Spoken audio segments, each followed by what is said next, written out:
आणखी एक धक्कादायक बातमी आहे। यवतमाळमधील चौसाळा वनक्षेत्रात धक्कादायक अशी घटना घडलेली आहे। एका खासगी शाळेच्या मुख्याध्यापिकेनं शिक्षक असणाऱ्या तिच्या पतीला आधी विष देऊन मारलं, नंतर विद्यार्थ्यांच्या मदतीने मृतदेह जंगलात जाळून टाकला।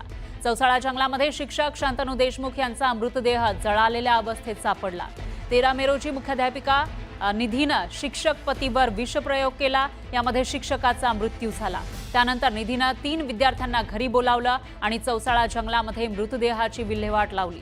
मात्र दुसऱ्या दिवशी तिला मृतदेहाची ओळख पटण्याची भीती वाटली, तेव्हा तिनं रात्री पुन्हा जंगलात जाऊन पेट्रोलनं मृतदेह पेटवून पुरावा नष्ट करण्याचा प्रयत्न केला। या प्रकरणी पोलिसांनी आरोपी निधी देशमुखसह 3 अल्पवयीन विद्यार्थ्यांना ताब्यात घेतलंय। तर वर्षभरापूर्वी निधी आणि शंतनूचा प्रेम विवाह झाला होता आणि त्याच निधीनं आता शंतनूला संपवलेला आहे। वर्षभरापूर्वी या दोघांचा विवाह झालेला होता। निधी मुख्याध्यापिका असलेल्या शाळेमध्ये शंतनू हा शिक्षक होता।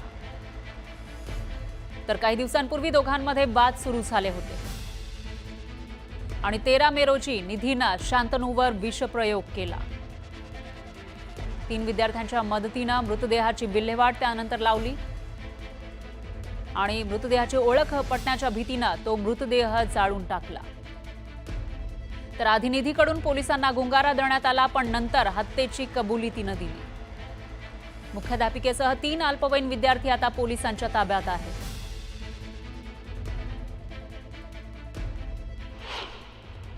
निधी तिवारी, तिचं पूर्वीचं नाव सध्या निधी देशमुख, हिची आपण पूर्ण माहिती घेतली, विचारपूस केली।